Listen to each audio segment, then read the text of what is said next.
All right. Welcome. Welcome to the big show. Let's start off with a little Bible reading from the first letter to the Corinthians by St. Paul, the only authorized version. Oh, wow. What is that? This is what happens when you're not prepared. These are apparently a bunch of pieces of tape with phone numbers from my daughter that I think are probably from her church camp. So uh, don't call them.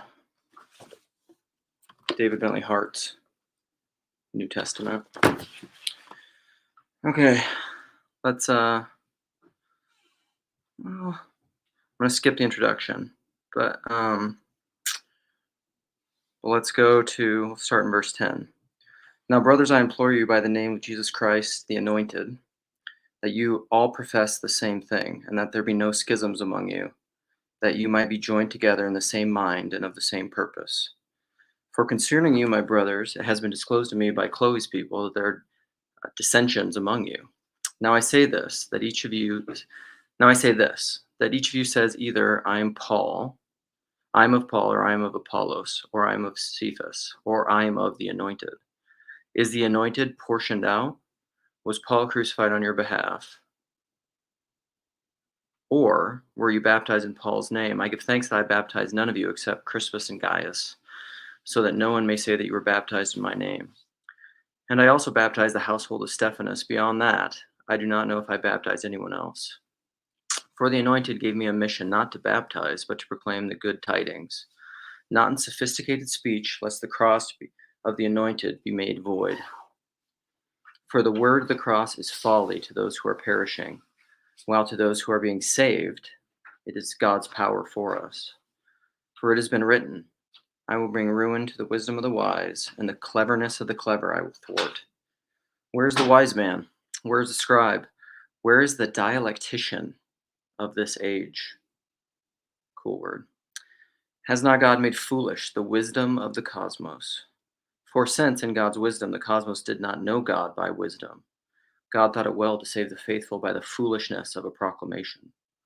Since Judeans ask for signs while Greeks seek wisdom, and we proclaim the crucified Anointed One, both a stumbling block to Judeans and a folly to the Gentiles. But to those who are called, Judeans and Greeks alike, the Anointed One, God's power and God's wisdom. Because God's foolish thing is wiser than human beings, and God's weak thing stronger than human beings. For look at your vocation, that not many are wise according to the flesh, not many powerful, not many well-born. Rather, God chose the foolish things of the cosmos in order that he may shame the wise, and God chose the Greek things of the cosmos in order that he may shame the mighty, and God chose the low-born things of the cosmos, and the things treated as nothing, the things that have no being, in order that he might nullify the things that do have being, so that no flesh at all might boast before God. And you are in his Anointed One, Jesus, who for us became wisdom from God.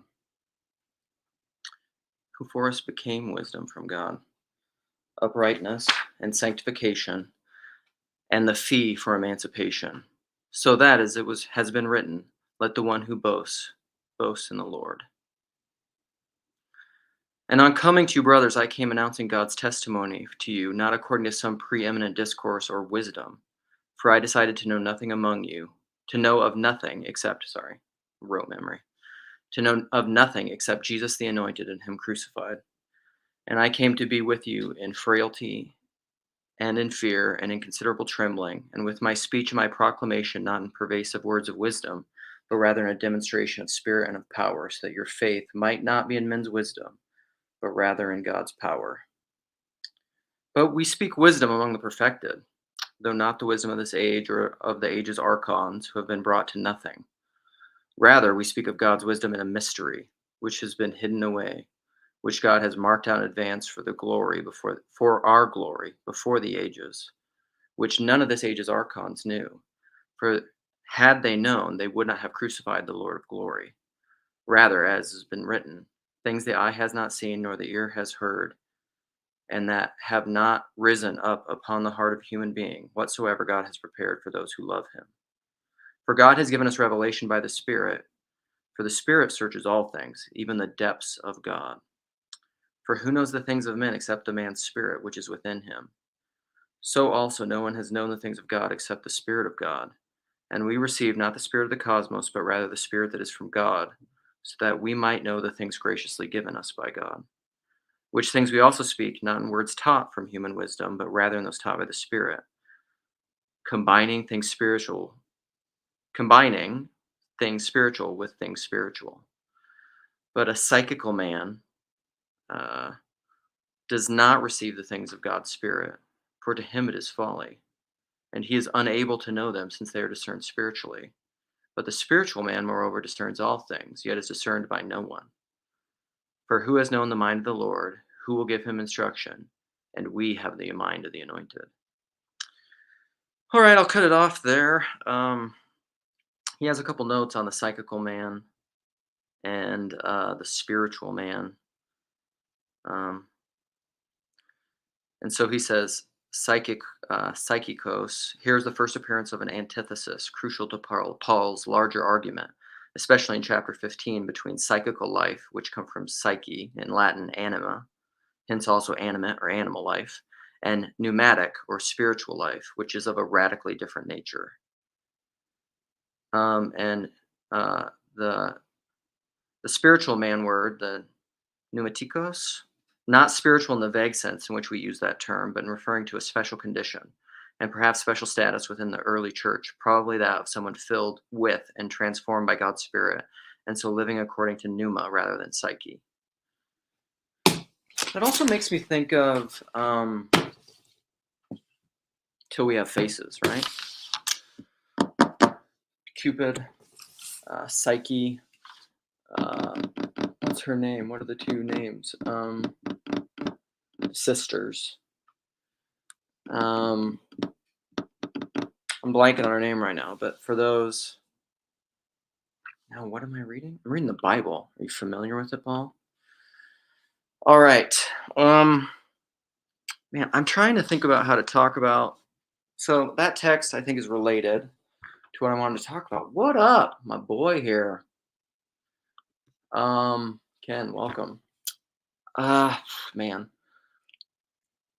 So this is connected to my idea of a hidden life. I think what was happening is this morning I was what was I reading? Yeah, the translation notes, sorry. So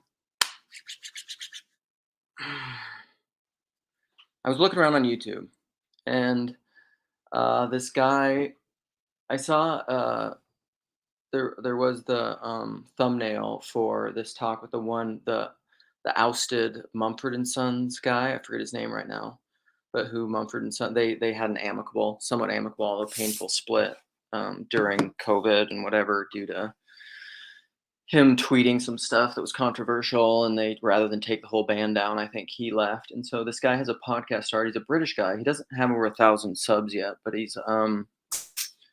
but it's heretics. He's trying to talk to heretics, and I mean that's a recurrent thing that's kind of happening, right? Is they're heretics, right? We're trying to talk about heretics. We're trying to institutionalize or bring in the heretics. We're realizing we need the fringe. We need these fringe encounters in order to understand.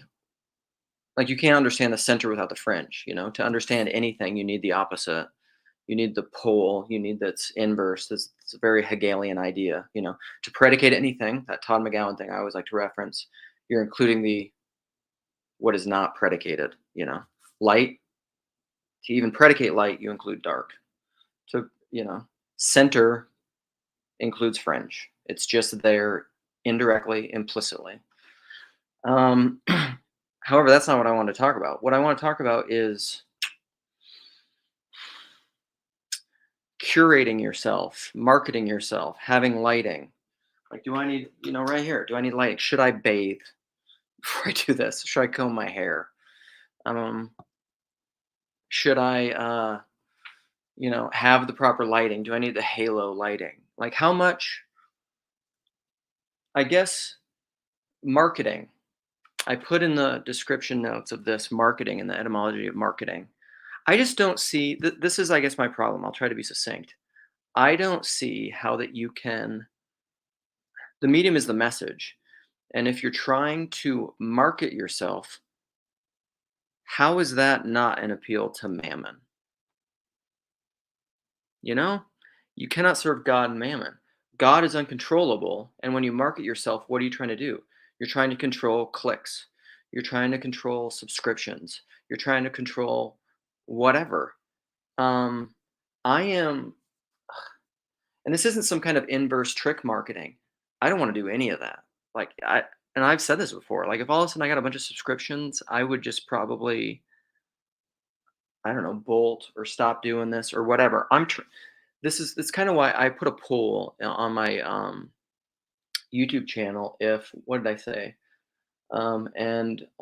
Neil responded, uh, Nick Freerillian responded, um, and this is what I mean, like, I Paul made a comment on one of my videos the other day that wasn't a live stream on Grail Country or anything. I don't do a ton of them, but it was something like, "Man, there's a lot of comments for views." And I'm like, "Yeah, that's exactly how I want it." Um, I don't, I want high engagement with people that I know relationally, personally, in as much as this medium allows that I have a lot of context with to engage in conversation. I have very little interest in engagement with intellectuals or academics or people with platform, really, because I don't. I am I'm an anarchist. And part of my whole thing of anarchism is I don't. I'm dubious of scale. It's like the banks in 2008, too big to fail, too big to not fail. You can't the Dunbar number, your spread, it's kind of like your spread so thin, it's like butter spread too thinly over toast. What's that Tolkien line from Lord of the Rings of the Hobbit or something? Um, it's of no use, or it's like a homeopathic medicines, which what I don't know.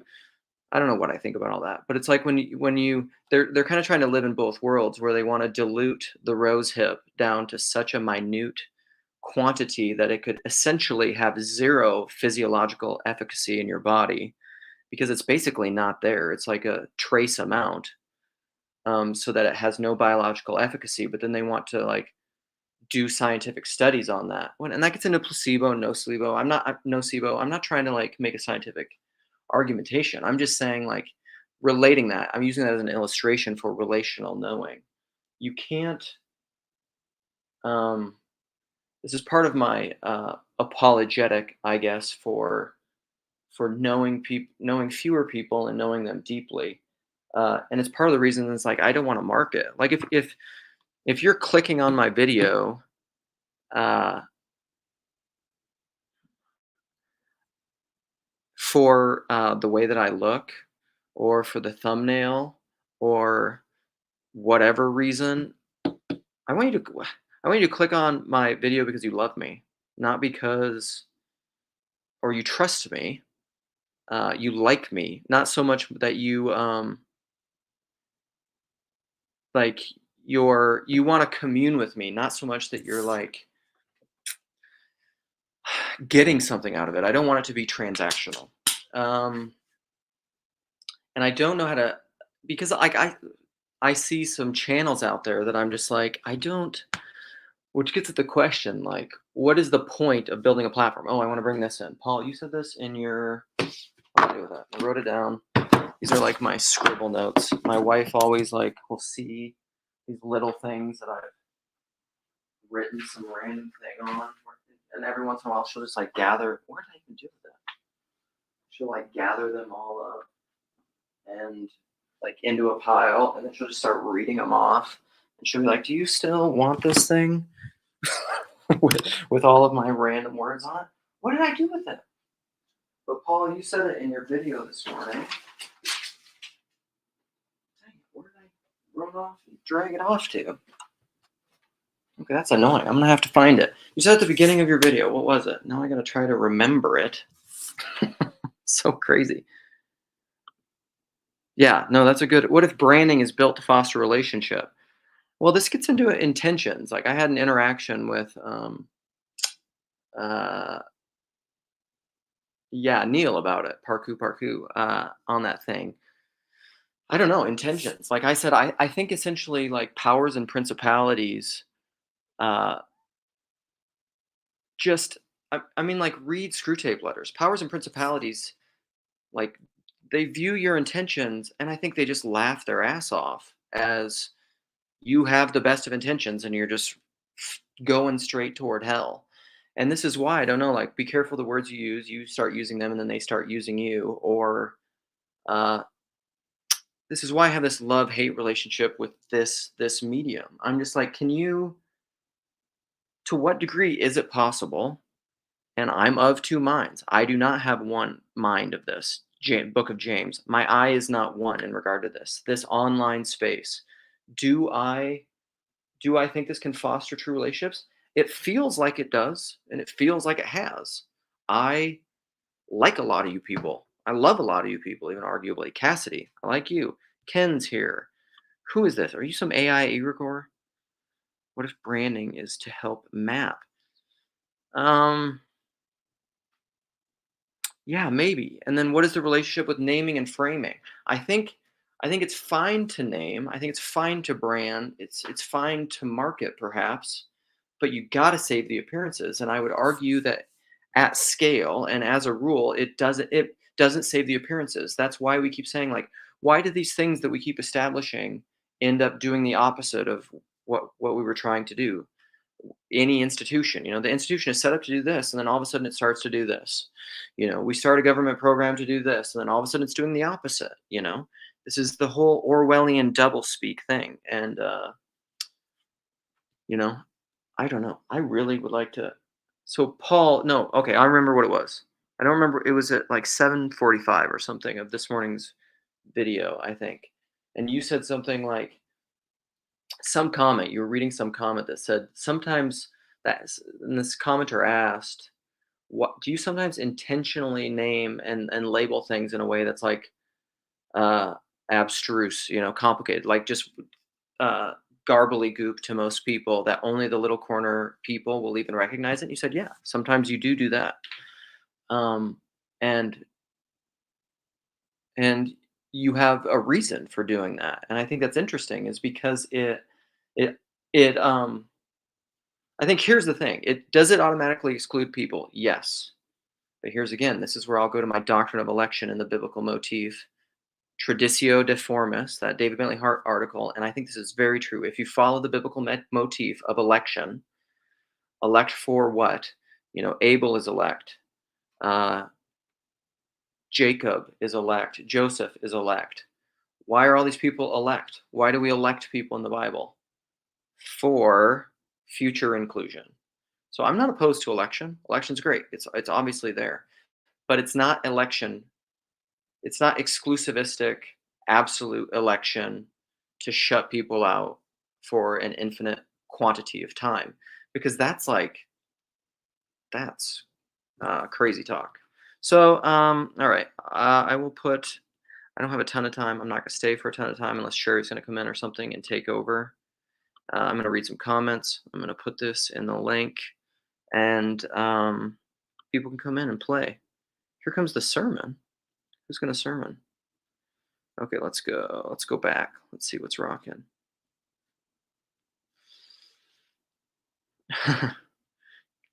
Notes on the Reformation Study Bible keeps you Protestant. Yep. I also have my. Is this my really beat up, handy style ESV Bible?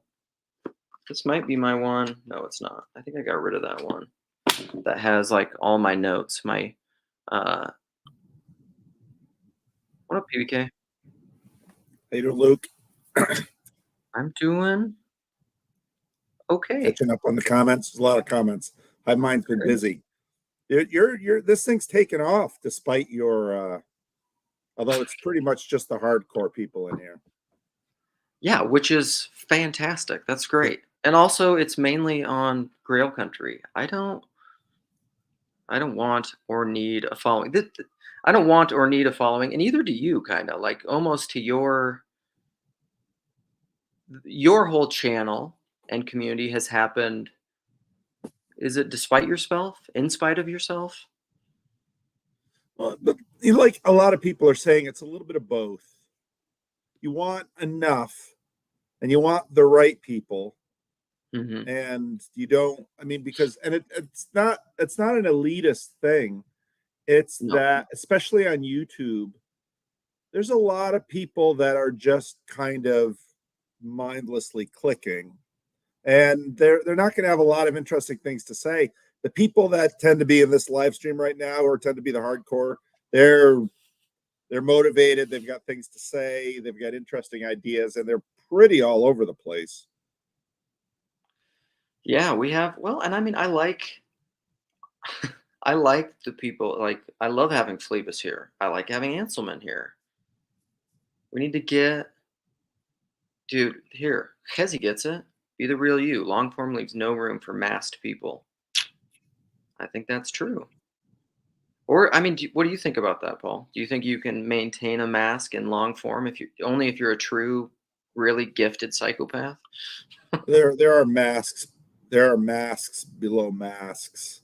I mean, to play a part is to wear a mask. I mean, even as a pastor, there are times when, I mean, every time somebody goes up on stage, starts to break down in tears because something means something, but has to pull it together, they have to bring up a mask to try to perform. So it's Dude, unless they let it roll. So do you don't you probably don't follow the UFC at all, but do you know who Theo Vaughn is because he Vervaeke was spoke on with him. there.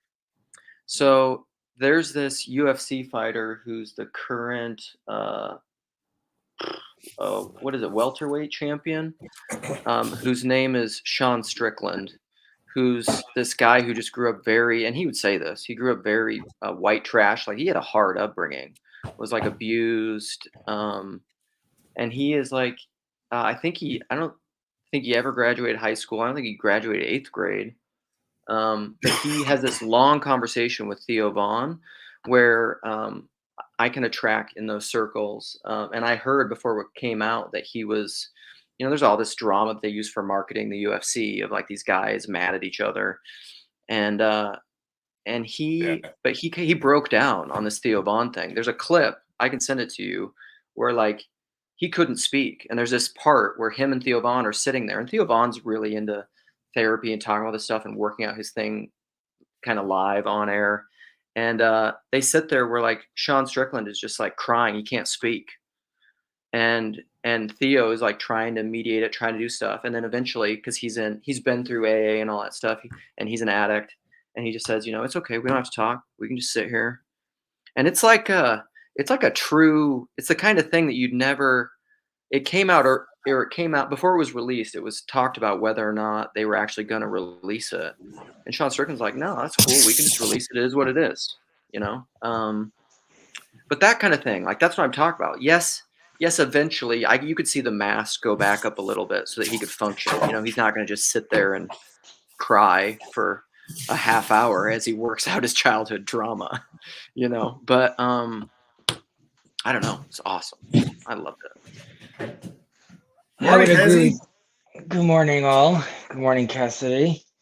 First off, Luke, just by the fact of, again, it's all relative, but the amount of people watching over the last few weeks that you've been doing this shows that people are into authenticity, right? Because you are constantly searching, and the stream starts off with Luke's exploration, and people want to be along for the ride because they feel that it's genuine. They feel that you're actually searching, and like who said this? I forgot. Maybe it was Dolly. She mentioned how she, after she listens to you for a while, like she starts recognizing the pattern, the words start making sense.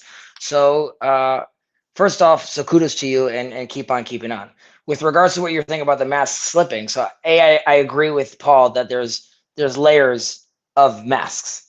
And having said that, like a 3-hour or a 2-hour long form conversation, like you were talking about with Theo Vaughn, he's a tough guy. He's not interested, I think, with people seeing him cry necessarily, but it was genuine. And I think Theo Vaughn, totally really handled that situation well by allowing it, like letting him sit in it and just being there and not pushing back or digging deep and just letting that be an authentic moment. And that's also allowing for that kind of space. Like Lex Friedman is a robot. You know what I mean? I don't know. I don't know if he knows really how to engage in such a, or just say like, oh, it's all about peace and love. Here, this guy is telling you that he wants to kill people. You know what I mean? He was sitting there and said like, I want to murder people. You talking about Sean Strickland? Yeah, I'm talking about Sean Strickland. Yet we're looking at him and being like, man, like we totally don't judge him for that though. Seeing it in that context, and that is showing someone genuine and saying something that on paper would be very disturbing. Why am I watching someone say that he wants to murder someone? But then totally recognizing and understanding the urge, and understanding how how complicated and complex people could be. Dude, so to that one thing, that clip is so wonderful because Sean throughout that whole podcast says a lot of things which are like in our world of cancel culture PC thing, he would get canceled for everything he said. Like he's a misogynist, he would say things that are borderline racist. He's saying lots of things that are really troubling, but he also has this really hard, you can't say that he hasn't had like a very hard life. Like, I mean, this guy is the opposite of privileged. But he's so wounded. Like he says he says also in that podcast, the first time he ever had a positive feeling in his life of whatsoever was his first time training, where he walks out of training and he's just like beat to shit, bleeding all over. And he said he felt for the first time in his life joy. Like, do you know how damaged that guy is? When he's saying, and he's worked through a lot of this stuff, but when he's saying he wants to kill someone, he hurts so badly. He has to get it out. But here's the thing is he doesn't. So you just see such a palpable tension in the guy. He's a hurt boy who's like one of the most dangerous men in the world. I don't know. I find him so fascinating.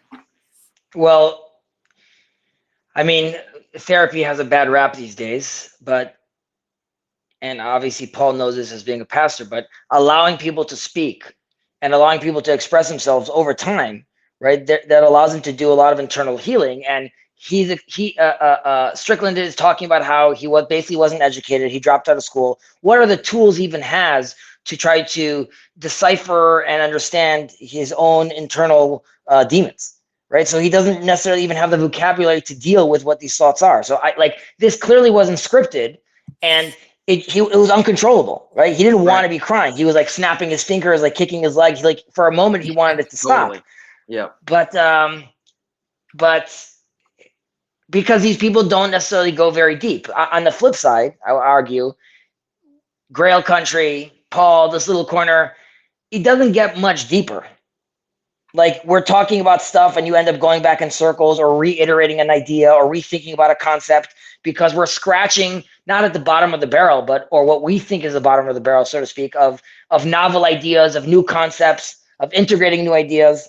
And, I wrote one of these comments about it should be less thinky talky and more thinky walky. And by that meaning or talky walky, by talking something and then actually walking the walk and embodying it and not being left in this world where there's just thoughts. So your mission in a certain extent would be, how do you land this plane? And that doesn't have to happen today, a month from now, or a year from now, but it's just going somewhere. Are you taking it to somewhere? And this is true about like this little corner. And we're still in the mapping stage, as Paul highlighted with that. I don't know what that guy's name is, Spencer, who was working on like all that mapping of like the TLC, the other channel.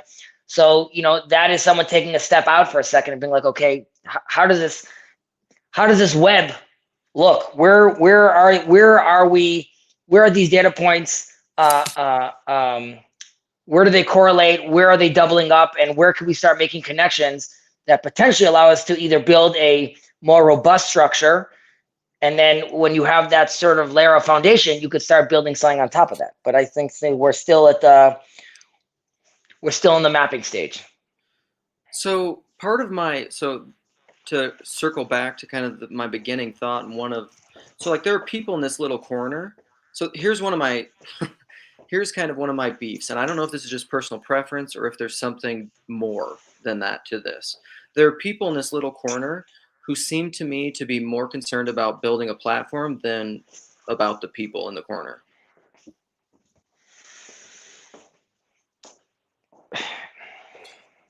I hear what you're saying. It's hard for me to see that just because of the nature of this little corner. There's not like there aren't, I mean, aside from Grim Grizz who does his branding, it's not like you have people over here. At least I don't hear like a Patreon conversation. I don't hear a lot of like and subscribe conversations, like, talk, or people are sort of hungry for clicks. At least I don't feel that way. So I can't tell you that I see that. If anything, I see more of a lot of love. I see faces on Grail Country and faces on Just Chatting and on Jacob's channel and on Paul's channel and on Cassidy's channel. And I see a lot of really open borders, so to speak. Yeah. What up, Trey? Real quick, this is a very timely conversation for me, particularly because I'm thinking about starting a channel and thinking about how to go about doing that. I've got an interview with Justin on Saturday, and since Chino, he's been the one I've been speaking to about, and I actually spoke to Cassidy first about this, about going from being a consumer to a creator. Yep. And she gives some really good advice, but it's something that I've really wrestled with. Firstly, because what is this little corner? What do I want to bring to it? There are so many voices already, so many people with playing the elephant game that it's going to a point now where I don't think we need any more channels. And I don't know if my channel is going to bring any more clarity to the mess that we're already in. But I do want to play. I want to participate. I've done that by coming on channels like this, on Rando's, Jacob's channel, Mark's channel, and that level of participation is fine, and that level of participation gets you involved in the conversation. But I don't want to do that. I don't want my channel to be just another channel where people can go on to tell their story, even though I think story is the most important thing. I think the creative people in this little corner need to start showing their creativity, because we don't all just want to be talking heads or want our channels to be talking heads on the screen. And that's why I took a little bit of an issue with what you're proposing, Luke, which is, we just want to be back, stripped back, us to be acoustic. There's no presentation, no jazzing things up. It's like, no, please, someone jazz things up, because I'm tired of looking at just heads on the screen. Please. That's the artist in you, Teo. And I struggle with the same thing, because I'm a filmmaker. I'm trained at it. I understand what a camera can do and what these different techniques that have been built through this experiment of filmmaking, which is actually a very young art form, can do to change the perception of things. And because that, it almost makes it harder to understand how do you participate in YouTube, where basically everybody is greenlighting their own projects with no gatekeepers. There's a beauty in that, because it really opens you up to experimentation and play. But then there's this other sort of dark side that I don't think we've fully felt the extremes of, is that you now have people monetizing their life. You see this most specifically with like vloggers or like family YouTube channels, where all of a sudden every moment with your kid becomes a potential piece of content. And I think a lot of people frame that. It's like, I'm helping people. I can connect with people. We don't have people who are helping us, connect to what it is to be like a mother or a father in a modern age. And I could be a good example of that. But now all of a sudden you've corrupted this thing that is so precious. And I think why I'm interested in that sort of phenomenon is that I think it's very, that same stream lies within what we do here, because we rely so much on vulnerable currency and personal stories that all of a sudden it's like my lived experience becomes content or fodder for people. And like, how do we engage with that well? Oh, I'm sorry, honey. I don't know. I struggle with that too. But yeah, I think the answer is in beauty somewhere, but that might be the artist in me too. Yeah, I'm wondering what McMo is saying, art over content, and good conversation is art. So then what is art? Because, and part of this is just maybe my personality. Like I'm an Enneagram 4. I like things that doesn't translate easily. You know, I like Terrence Malick. I love Terrence Malick films. Like those are not Marvel. You know, like those don't appeal to a lot of people. Like most people would never. I've made my favorite movie, Tree of Life. I've made a lot of people watch it or ask them to, and then they say, "Why did you make me waste 2 hours of my life?" And I have no idea what that was about. And I'm like, I don't know, like that changed my life because it changed my life. So I don't know. That's probably part of my thing. Is I feel like if I make myself easily appealing, then I'm not saving the appearances. You're just liking the presentation. You don't like me. But you can be intentional with the presentation. The presentation can lead to be a way that opens you up differently to someone else. So I don't know. When Chad, it doesn't do it as often anymore. It does the news, like a news catch up of the corner, and I think that was one of the best thing in this corner, because through that you can see Chad's sense of humor. You can see the things he's paying attention to, and it's fun. It's funny. Yeah. Well, and maybe to your point. So this is I'm hearing my own inner critic now because you say that is. So like my wife has no interest in any of this stuff. Like it was hilarious the other day because I was recording this longer audio message for a bunch of friends and just like riffing off all these different things that I say. And at some point in there, like I said, Sky Daddy, and Jen and my wife laughed. And then, and then afterwards, I was just like, I was interacting with her and she's like, the only thing I heard was Sky Daddy. That was the only thing she heard. But to your point about Chad, like she hears me talking about a lot of this stuff and she has no interest in any of it, but like she would totally hang out and meet with Chad in real life because she saw his Dance Monkey video and she thought it was funny, you know? So Luke, I don't know. I'm thinking about something Tayo said about, the challenges of opening up, starting a new channel, and becoming a creator. I mentioned this in a previous comment, but I want to try to go with this for a second. With Eve and Adam, we just have created people, but they're not creators yet until they have Cain, right? Which then upgrades them to this level of creator. And then there's like another sense of responsibility. Like we see one of the reasons for the fall is a lack of communication between Adam and Eve. And then we see with Cain and Abel, we see they're working, there's brothership, right? They're trying to talk to each other, but again, there's a fail. And that continues all the way till the story of Joseph with his brothers, which ends with the fact that even his brothers that hated him, ultimately at the end of the day, because of proper communication at the end, there's love. And we managed to move forward and then start basically the book of Exodus and start our history. My point being is that these presentations and Tatayo starting a channel in a certain sense, obviously is very different, and Cassidy, take no offense to this, but like having a child or bringing something into this world requires responsibility. And you don't want to be just letting loose something that makes no sense or doesn't know. You have to teach it how to walk and teach it how to speak and speak properly. But that is, if done properly, you are creating another avenue of proper communication. And I think a lot of what we see in this little corner, which is very healthy, is how different views, different ideas, different people globally can still interact and talk and understand each other. And we see that in leadership around the world, politically speaking, and even in the culture, there's a complete breakdown of communication and of people understanding each other. And you were talking about this about your daughter, even the use of the term literally, right? Like now in the dictionary, literally means figuratively, right? So we're living in a topsy-turvy kind of world. And I think there are many people that are looking out there to see how proper communication happens. How do you disagree? How do you make room for the other person?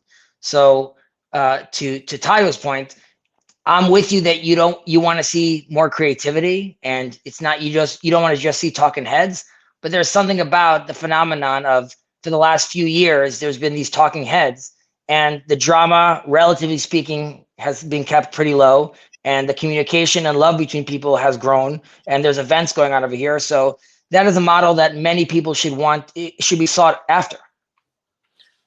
Because don't you think the talking head phenomenon is like the politics, where it's just like trying to win, trying to score points? Like that is the Mammon game. Whereas these long form conversations are not the talking head thing. It's the opposite of that. I'm not trying to win. And I just want to say, I'm not anti the long form. I do the long form because I think there is beauty in it. And I purposely choose not to do high quality equipment, because the minute you put in a light and a high quality camera, it changes the dynamic of how you're going to talk to someone. Like there's just parts of that. And so for me, beauty is not just creative excellence. There's something more. But yeah, it's sort of, you're always having to invest in these things, like what that means and what that looks like, and what's beautiful to one person, and what they can do with information, or not always the same kind of beauty. Part of what Chris did. Oh, I'm sorry. Part of what Chris did with Waves of Obsession, with that video that sort of broke through. There are a lot of people who've started their own little channel, and most of us don't see them. But he actually did something. It wasn't just his talking head. You know, he did edit. He did bring other things in, and so I think that's sort of my middle ground with Tayo here. That he did something creative rather than just another YouTube monologue, and so I think that was part of the reason that moment sort of whooshed on us, because he had sort of, you know, we hadn't seen him before, but he clearly had watched a lot of Grizz, had watched a lot of me, had watched a lot of us. And so then he kind of took it and added some of his own personal stuff. And so in that sense, the bar keeps getting higher, which adds to this dynamic, Luke, that you started talking about with, that as the community grows, bars get higher and your price of entry, you know, keeps getting higher, which then suddenly you have a hierarchy. Yeah. Well, and I was going to say this. So 2 things. Do you know who this person is? Have you seen this pop up in your YouTube yet? This guy?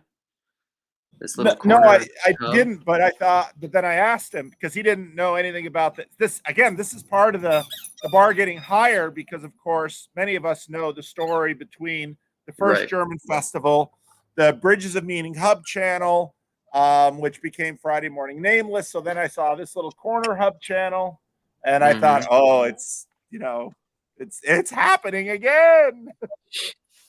Right. And Tayo, I would just encourage you too. Like,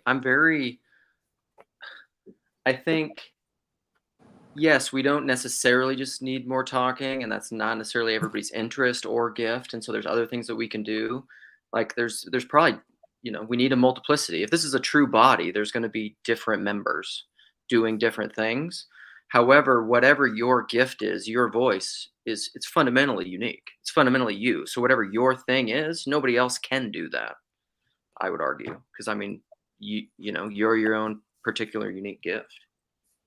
Yeah, thanks. And on just to add quickly before I have to head off, on that note, there are some people in this corner I've been watching enough to realize it's a talent to just turn the camera on and just speak. Some people are able to do that. I'm more of an internal processor, so most of the videos that I've tried to record is just me.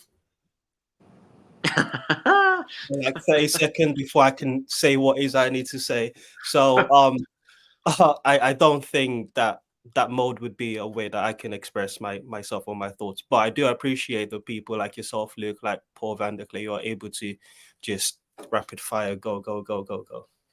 Yeah, Paul and he always says it's his ADHD or whatever, ADD, but I have too many thoughts. Like I'm thinking 4 things at once. Like it's too much. Michael, what up, buddy?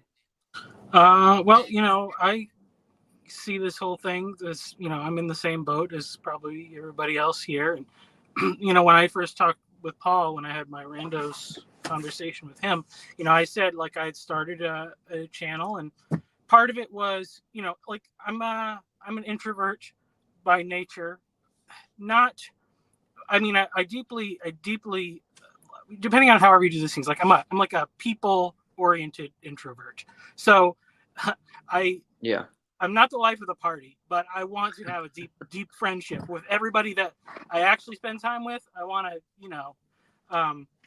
and so some of it is like a scary thing, because like, yeah, the first time, like, going up there and like putting stuff out there is awkward, just talking in front of a camera, and a lot of this stuff, it was like, I started off basically. I looked at like how everybody was doing stuff, and I didn't know the first thing about doing this, but I'm like, okay, I'm pretty good at like figuring out how to do stuff, so I'll try to like make stuff that's a little more polished or thoughtful. I would usually try to like write stuff first or whatever, because that's just like writing for me is like the best way for me to really solidify my own thoughts on a subject. And so then once I kind of had something, try to put together whatever, and I'm not gonna lie, I would like to have more comments and I would like to have more comments than views, because that's what I want. I want more real engagement. I'm super happy that I've gotten to know some people and like make some real friends, and like, like the people that like I'm having, if I'm having a real phone conversation with somebody that's not on the internet, then it's like, well, that's real friendship to me. At least that's that's the litmus test for if it's real. Yeah. And unfortunately, I'm not super nearby a lot of other people. I've had one guy who came and visited, and he was thinking about moving here, and he actually ended up moving to Austin, but like him and his wife came over and had dinner, and that was really cool. So like that is all the stuff I want. Actually, I tell my wife is, because she's super extroverted, and so I just say, because she always has these other women that she wants to hang out with, and she's always like, I want you to be friends with my friend's husband. I'm like, okay, I have a YouTube channel. If they will watch my YouTube videos, we can be friends. That's like because I don't want to talk about golf, and I don't want to talk about college football, and I don't want to talk about whatever the guys that wear polo shirts and sit in an office do for work, because I can't relate to that at all. So unless if they like playing music, building stuff, or reading, C.S. Lewis sci-fi books and other weird stuff, like it's going to be a boring conversation for me, So, but I mean, I also think just like, some of this was like, I feel like God's calling me to do this thing. And I think that the valuable thing of this is putting my weaknesses, my failures, and my mistakes are some of the most valuable things that God can use to reach other people. And so I'm grateful that this kind of corner environment is more, open to forefronting those things. Sometimes it's weird because my mom just always wants to pay attention to what I'm doing. So I don't know, which I'm a little uncomfortable with. But honestly, if you dig deep in my channel, there's some pretty straightforward and personal stuff. And I know that I'm not the only person that deals with that stuff. So it's like, I kind of feel like we have this thing where everybody grew up in a family that they thought was normal, and it was actually super weird and had all sorts of unhealthy stuff. But we don't talk about it as a society, so everybody just goes around assuming everybody else is normal and not weird. And the kind of thing that's good about like what's happening on the internet is like that people are figuring this stuff out. Like all the weird discourse about like people trying to figure out how to like find a marriage partner and stuff is like so weird. And it's like, but it's necessary because we don't have church mixers, or you don't have the girl from the farm down the road or whatever. Like we don't have that stuff, so we got to do new stuff, and the only way it's going to address the problems is for people to spill it out. So but I think there is like, I don't know, there is that Paul's talked about it. Like you can't just always do the sucky laptop camera video. Like if you keep doing it, like it's like natural. this. It's natural to want to get a little better at it or whatever, So I tell you what, if I tell my wife that I need to buy a new laptop with a better and like a new camera and one of those round things, and need to make myself pretty, she's gonna just be like, "This is out of control. This is already out of control. This is really out of control." You need a second camera for push-up view. What you need, sir. No. I mean, I'm sorry, Cassie. no, go ahead. It's the first thing is that TLC Hub guy. I hate him already. I'm positive they didn't contact anybody about stealing the image that was given to me as branding. No. And like, you can't come on as a nobody and like, hey, I'm this now. You gotta like run it by people. I'm gonna do this, guys. Who do you have to run it by? Fountains of Comfort? Just let us know. I mean, it's just like it could be an agent, That's what I was wondering. I'm just like, who is this? What is going on? Yeah, see, if we don't know who you are, how are you? What? No, how is that possible? But it's, I'm forgiving. The important thing, I think, for anybody that's wanting to get involved in this way is like, first of all, you got to make sure you don't want a YouTube channel. You don't. It's like I'm gonna start a YouTube channel and I'm gonna get monetized and it's gonna be huge. It's who are you doing it for? Who are you serving when when I got going, it was because there was all these people watching Pastor Paul, and it was like those people need to see each other, and it's like, I don't know, it's the motives for doing it and why you're doing it's important, but who do you think you're helping? It's like, I just want to play is one thing. But if you just want to play, you can do it here. You can throw your ideas in these. I don't know. It's an exciting and terrifying time because a lot of people are gonna like. There's a lot of ego wounding is gonna happen with all this encouragement that won't happen out lately. That won't happen with people like me and Chad. So I decided that I have to be the counterballast to this get started and play thing. However, if you're on the Broken Clock Tower Discord, if somebody could take over the Reaper Harvest for me, that'd be great, because that's the beholder function of like. A lot of people are watching a lot of different stuff, and it's like the harvest, the finding the wheat and bringing it together is actually very valuable, but it takes a lot of work to run all the clips together. So how does that work? Because I'm sure there's like a way that you have outlined to do that in the Reaper thing. I just timestamp them in the comments. Well, then somebody has to go and actually make the clips. There's actually a clip button on your phones to if you want to grab it. I do that occasionally too when I want to just And immediately send it. once they added that feature, there's this section called the clip stream. So it's like if you're watching a video and there's like one really good thing, you can grab it and throw it in the clip stream. And then ideally, if it's an awesome video with like 8 or 9 different things, we don't want to see 8 different things in the clip stream from that video. That's more of a you take it to the side and throw it on the loom and run them together as a different project. The clip stream is supposed to be like snippets of the good stuff, but not a distillate, which I don't know. It's complicated. Oh, there you go, Graham. Chad knows who this TLC hub person Well, so is. long as they ran it by the Pope, it's fine, I guess. Okay.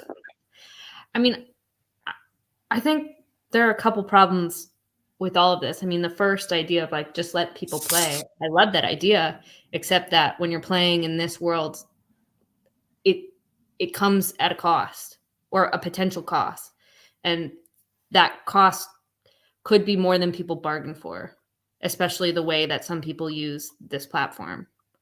And that doesn't mean people shouldn't do it, but there's definitely, I think, some things to wrestle with and what we do when we put this stuff on the internet. Are you talking like employment? Well, I just mean with There's some of lots the of different things costs. like what people have tried to do to some of these channels who go out and try to play and have conversations. There's reputation destruction. There are things that happen.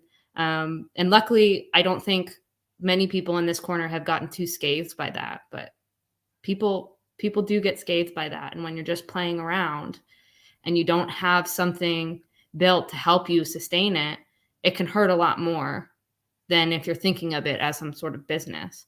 But the problem with the business part is that it definitely becomes commercialized. And then there's all of these pitfalls that can come with that. But then the other end, you see the people who are taking this like a business. And I don't know about all of you, but I personally don't think they're putting out as much value as maybe some of the people in this corner who are choosing not to do that. And that's kind of discouraging because that's what gets forefronted as popular. And it has damaging effects. And you'd like to see something else different, but there's not an easy answer to like how to figure out all of those things. And so you wrestle with those questions of how to make this sustainable. And whether it should be sustainable or not, I don't know. But these are the questions I ask myself a lot of the time. And like, I do not want to be the one that blows up, but I would love to see someone who's doing something like Paul, for instance. I would love to see him get more success because I think he's doing things that are a lot more valuable than maybe some of the other people who get really big platforms. But yeah, well, and he's modeling it well too. And I would trust Paul with the success because he doesn't want it. It's one of those things. The way I think about your number one, like the costs, I'm just like, what is number? Well, I mean, No. She's not mistaken at all, and you're been spared. I think that if you haven't encountered it yet, the but cost. like just dropping a link in a live stream. This is the internet. There are a lot of mentally ill people here, and if you have something to lose, you might think twice before starting. It's a lot easier to start when you have nothing to lose. Because I mean, like, or if you're Canary Protocol, and even not mentally ill people who feel like they have a moral obligation to stand against something that they think is abhorrently evil, but they don't have the whole story. Like they can do a lot to destroy people's reputations. And thankfully, I haven't seen anything too terrible in this corner, but I've seen things in other places that, yeah, it's a really difficult thing to deal with. And I think a lot of people go into it thinking, I just want to have interesting conversations, and they stumble into it. And it's difficult. It's difficult when you face it. And I hope no one does. Like, I want to make a place where it's easier to have those conversations and be able to play, but it can come and it's not fun. I think I mean, I think that's kind of that thing about like being careful for reputation is why like Christian YouTube in general is so boring, like because no one will say the truly risky things or whatever. Totally. But I also think like as far as people in our corner, and I would say like I have a second project, and that one I basically hardly ever put anything on there because I do only want to put stuff that's like central to the brand and like good quality. This, my personal things just for whatever floats my boat at any given minute. But a big part of, where I started off, and I think I see Pete with his Strange Theology channel. I think he's doing a really good job. I think there's a really big need to bridge some of that gap between like what's going on here and Christian YouTube, because I think there is like in like evangelical Christianity, as much as many people in our corner have like come out of that because of bad experiences, it's still a huge and mostly well-functioning like worldview creating machine. And there's a lot of people that can go in there and live their life in a modernist / postmodernist frame, and it does all the things that it needs to do. But but eventually it will become like unrecognizable to the outside world or whatever.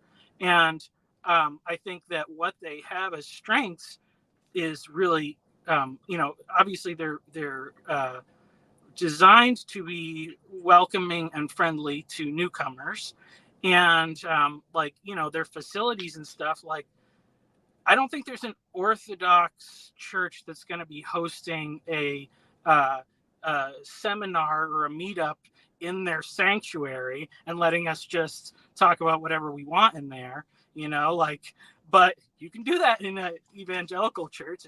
It's just a multifunctional box for the most part, and so I think that, because that was kind of the thing that I saw, like, and everybody is being affected to this to some degree, like, because the algorithms are having an effect. Because I go to a men's Bible study at my church every week, and everybody in that group is, like, going on YouTube, and maybe they are watching the preachers and the teachers that they feel comfortable with, but that algorithm has some stuff that's suggesting that's a little bit weirder and a little bit more on the fringe, and so eventually it gets there. So I think that is kind of like where that but most people in that like Christian YouTube space don't interact with content the way that people like in this corner do. It's just like we're antithetical to what YouTube wants, and it's important to remember that, I think, because what YouTube wants is you sitting by yourself adding view time to one video. It's one of like, and then it's like, oh, you like this one, so maybe Bob will like it, and I can have 6 people watching the same video not talking to each other.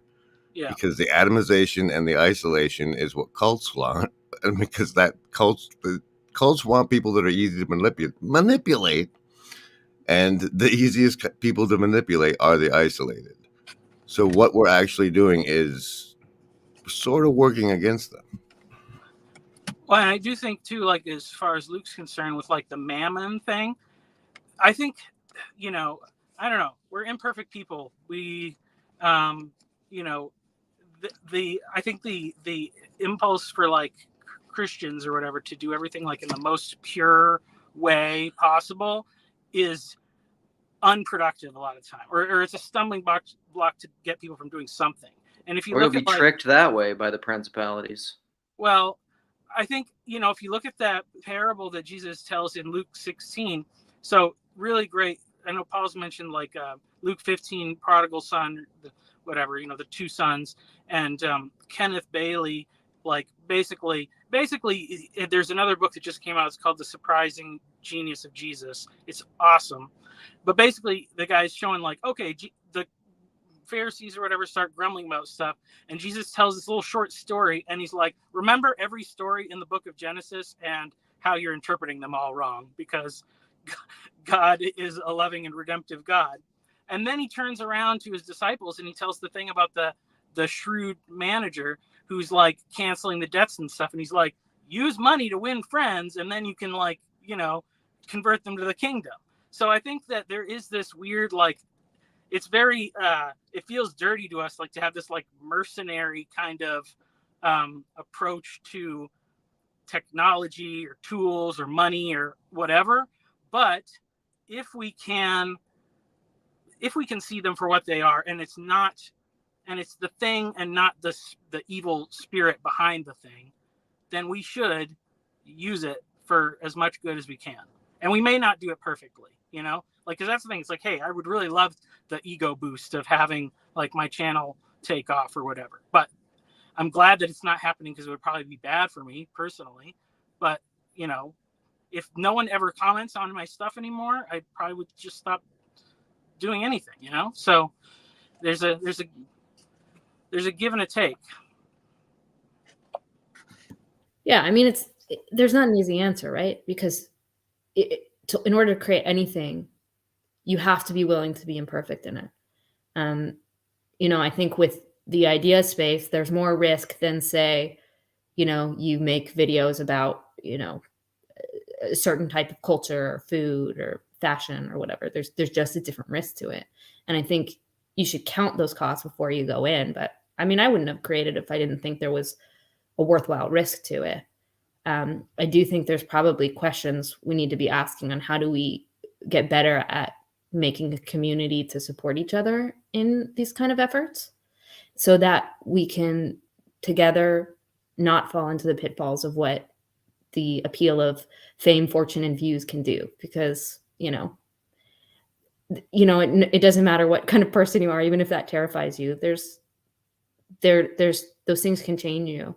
And there's certainly an appeal to those things. I think we're lying if we don't say that there is a piece of that, because you don't create something and hope that the only people who sees it is your grandma and your mom. I mean, especially if you put a lot of like time, effort, money into it. But yeah, there's definitely a sort of there's sort of a piece of that becomes tricky when the ability to get fame and potentially money from this thing, it has the ability to corrupt. And no one's ever going to handle that perfectly, but I think there's a lot of creators who don't think about that well. Like I've been listening to a lot of interviews with Mr. Beast, and he talks about how he wants to be the best YouTuber ever and make the best YouTube videos ever. And like, he certainly created a formula to dominate the platform. But my question is, does that equal best? Yeah, what is success? Yeah. It's being of service to the platform. Because as long as he's doing that, YouTube is happy to help. Well, some ways, in his mind, it's in service to the audience, because he's giving his audience what they want to see. But again, there's that question of, is that best? There's a lot of dangers that come with that. Now, he could be creating a lot worse things than he does, but there's whole complications with the things that he creates, and upsides and downsides to those things. But yeah, that question I thought was interesting. Well, what is best? Because I don't think the best videos that, or I don't think the most popular videos that get a lot of views are the best form of like idea exploration. I think sometimes they promote kind of toxic participation that break down relationship, and sure. that's tricky. That's difficult to like face that reality, and it's more difficult to face the reality that I am not immune to falling into that same trap. I think, I don't know, personally, I would say if anybody considers himself as part of the corner, is expecting anything as far as fame and money, that they need to put the crack pipe down and reconsider. Because I mean, you could call Paul the king of the corner if you want, and he's at like 25K. So like, fame is not going to come from here, but being of service to each other and making friends and feeling not alone, that we can do. Yeah, and that's totally where I want to be. I mean, what Paul does with his channel, like, that's what I've always used social media for. The only social media I've ever been on is Twitter, and I got off that, like, I don't know, 7. He says as he's streaming on YouTube. No, but No, but this one. So this one, I was on Twitter and I was on this one, but the way that I've always used it was, it's just me thinking out loud. It's like a diary. That's what I did on Twitter. That's what I do here. That's what when I start a stream, that's just what I'm doing. I'm just thinking. And very often I'm trying to think ahead of my head. That's why I'm trying to do the off script thing. I'm not giving you scripted stuff. I'm not giving you canned answers. I'm not giving you stuff that I've thought about. I mean, I think about the stuff all the time, but I'm not like formulating it and writing it down and getting it all right and then presenting it. I'm doing the total opposite of that. It's just process. And that's the way I think. I mean, and I'm capable of doing that. Like that's what, Taya was saying. But And to say someone couldn't game the system in this little corner to gain fame and fortune, I think is probably not correct. I think a lot of us are not looking for that. So we haven't seen it. But, Aaron put in the comments, like, Peugeot went to Daily Wire. Like, and he's obviously somewhat of a joke, but like they certainly are more interested in views and clicks and those things than probably most of us in the corner. If we don't think that spirit couldn't infest this place, I think we're looking at it a bit naive. I think, like with Peugeot, though, these no longer, like, I remember when Peugeot and Vervaeke both came on and talked with Paul, and it sounded to me like they were trying to get him to sell out. Yeah, And no, I totally remember that exact Peugeot thing. ended up on Daily Wire. So, Yeah. I mean, I think it's two paths, and once you take the other path, you can't really be part of the corner anymore, because you have to do what it takes to get to where they're going. So I'm not saying we're not going to get people that start here and then we lose them to the path of fame and fortune, but I think if they take it, they won't be us anymore. Yeah, my one interaction with Jonathan Peugeot was that he asked me to remove a video where I was critical of things that he said, and I changed it to yep. Nice. In the comments, I can share it. It's unlisted. But yeah. So how dare you? How dare you? I want all the videos where everyone's critical of what I say. I mean, so am I. This is like that's what Rogan's appeal is. He's just like, I don't believe what I'm saying. I don't know what I'm saying. I'm just rolling. I thought you were. All right. I hope I've shattered some delusions. Bye, buddy. Watching these things, but I've come around to enjoy your perspective on stuff a lot. So, well, thank you. That's great. I mean, I don't know. I'm trying to be. It's probably why I've always felt somewhat isolated in a room, and I'm this weird because I'm extroverted and I like people, but I'm one of those people that can feel kind of alone in a room because I'm always just like, because I don't really like playing social games and stuff. Like I really am, as much as I'm self-aware. I'm kind of the same everywhere, all the time, in every context. Like I'm not, provided, like I have a little bit of decorum and stuff, but usually that's out of consideration for other people. It's not like I'm self-censoring, and I don't know. I just feel like it's not like, sometimes I wonder, like it's not that everybody has to be that way. Like hopefully I'm not enough of a narcissist or like a monarchist that I'm just like I need everyone conformed into my image. Part of that's just the way that I am, and it's fine. People don't have to be like me, but I want people to be fully authentic to themselves. And speaking of narcissists. What up, Gavin? Hello. I just wanted to say, hey, I liked what Grimgris said just now about, potentially selling out. So that's my concern. Yeah. And I think that's definitely a concern, but I think just because some people can sell out to get a big following, does it therefore mean that every time someone has a big following, it means they sold out? Not necessarily. Maybe they built something that was valuable that people saw that still stuck to their integrity, and I think that's where, as creators, it shouldn't be avoiding any sort of success. Although, like, certainly be wary of the dangers, but like, how do we do that without losing integrity, without selling out? And that's, well, I'm worried about my job. Like what I say online impacts my company's image, and they could potentially fire me if I say something that brings bad attention toward them, right? So I'm still like, I still have restrictions on what I say, and I try to when I'm being smart.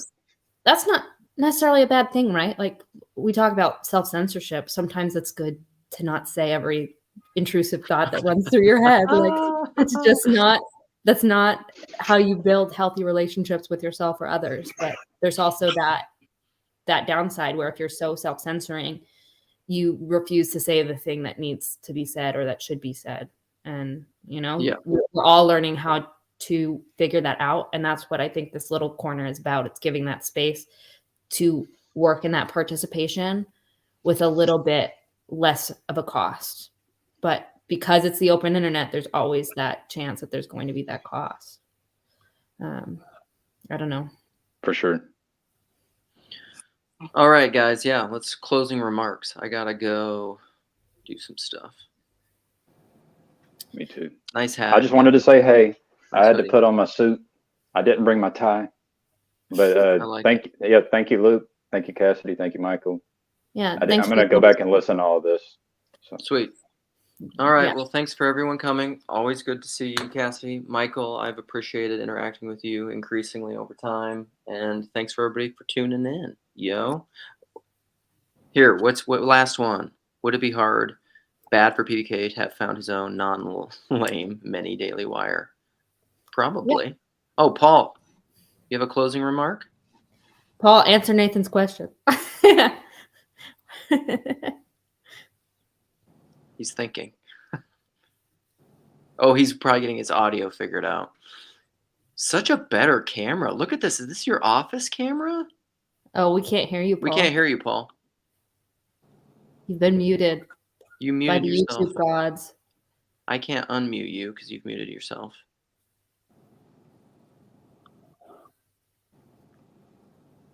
There's nothing I can do. Okay.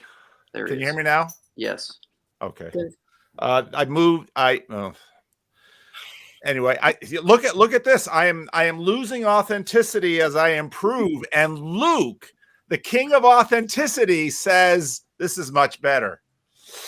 There are the tensions. They're right there. I can see you better. But yeah, I mean, you probably get better clicks with better cameras, better lighting, huh? Well, actually, I just moved the camera and put it right over my monitor, so it looks like I'm looking at you. Yeah, I mean, and that's Cassidy's point about these tools. We're still using these tools. There's no getting around these tools. Yeah, new Christian. He's got that worship pastor microphone set up. He knows what he's doing. That's the hot ticket on his videos. Hourly wire. All will be the hourly wire. I can put out more content than Daily Wire all by myself. Probably. I think you do, Paul. If you break it all down. But we'll have our own Daily Wire. No, these thoughts. I mean, what you guys are. I was listening as I was driving over here, and no, these are really important conversations because.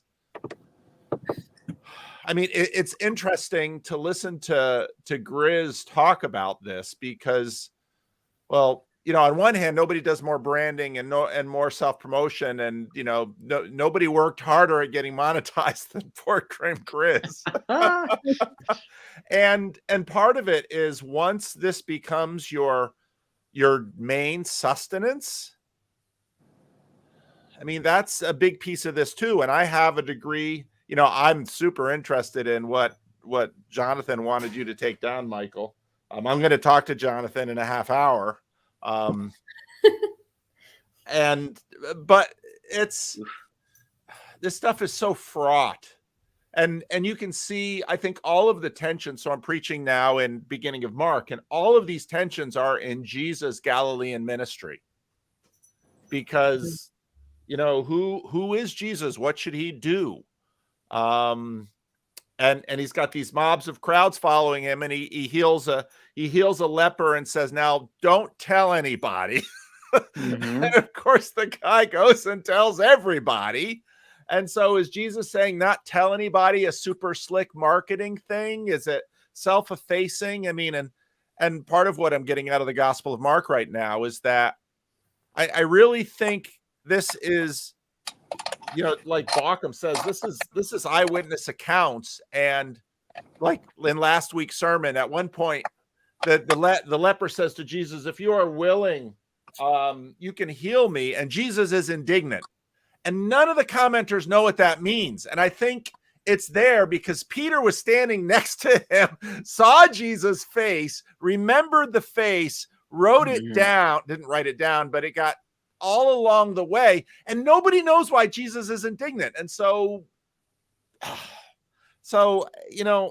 this is all so beyond us. I really love the conversation this morning. I think it was a super helpful conversation for me because I deal with, if I think 2024 is going to be sort of the year that we see what happens with living stones. And then I'm going to have a crisis because right now, while I get some money from the membership thing, I mean, that's been sort of the most stable form of income from this YouTube thing for me. And I'm really glad we started it, not just because of money, but because now I can do a live stream with Laura and she can talk unfiltered. And as Luke said in the comments, the best stuff in my channel is like listening to Laura unfiltered. She's good. She's good. I just appreciated your guys's. There were so many masculine, feminine anathemas in there. I was like, oh, I see why this is not put out in public. It's fantastic. But so one of the things that I've wrestled with is it's Jesus' seamless garment that the centurions cast lots over because it was the one thing that Jesus owned that they said, oh, we don't want to rip this up and use it for rags. And I thought you said it beautiful, Michael, with Luke 16, right after Luke 15. There's Luke 16. And it's like, gosh, Jesus just nails this stuff. And we're always just struggling to keep up. So how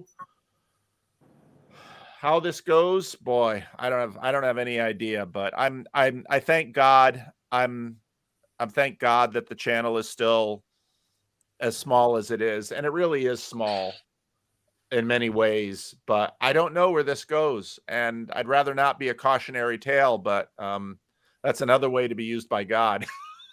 Just don't sell out, Poobah. But the question is, what does selling out mean? Because we're all blurring lines, and you are too, Luke. I mean, you are Mr. Authenticity.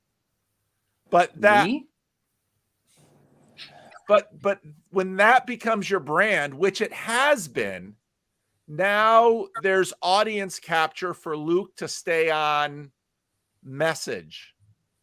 And because you do have a mask. And, even you who is so, I mean, the fact that you are a chaos creature in this corner, I know Jacob always is offended when I call him that, but, he is, and you are too, just in very different ways. You almost can't make a splash if you're not a chaos creature.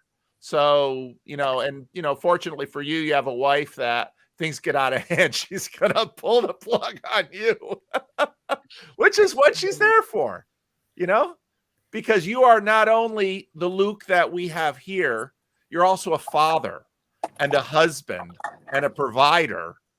And, Michael, same way. So I don't know. Now I'm rambling. But you guys, right. I've loved the live stream this morning. It was so helpful to me. Well, that's good. It's a good side benefit. I'm just doing it for funsies. Well, and in a lot of ways, and I think Michael and Grim see this too. I made this. I mean, Michael, when you said I just need a few comments. I mean, that was so true because that's how I got into this thing. I just wanted someone to talk about Jordan Peterson with. Right. Yeah. I want to know I'm not crazy. I'm not the only one that thinks this way. And I only need a handful of people to help me know I'm not crazy. I don't need 1,000. And so, but then all of this happens, and it's like, okay, Lord, I'll go along, I guess. You know, we'll see where it goes, and hopefully it doesn't destroy my soul or hurt my family. I mean, again, I'm serious. At 2,000, I thought seriously about shutting this whole thing down because I thought, do I need this? But there were so many emails and comments, and I thought, oh, other people seem to need this. So, okay, I'll keep going. But there are still days when I think, what am I doing? This is nuts. Yeah, this is that's one of the reasons I love this space. Like, that's what I'll tell my wife when I just like talk to her for a while. 'Cause I mentioned this the other day when I was rambling something to her, and she's like, "This is the first time ever that I felt like I was talking to like somebody with schizophrenia, like, and saw it in me." And I was just like, there are people who like think what I have to say is valuable and like helps them. There are those people out there. No, Well, and that's you powerful are, drug. Luke. And part of what's made this corner beautiful is you might have to deal with somebody there, Luke. It's ironically on Grail Country. I don't know. And that's what's been so beautiful is that, there are corners of the corner, and there's kind of the Reformed clique with Michael and Phlebas and, some of the, and Ash. There's some of the Reformed guys. And then there's the people who've gone to Orthodoxy, but it hasn't made them strange. Yes, too strange. And there's the anarchist corner. There's all of these corners. And to me, that's what's made it beautiful. One body, many members, and we're not cutting off members. I like it.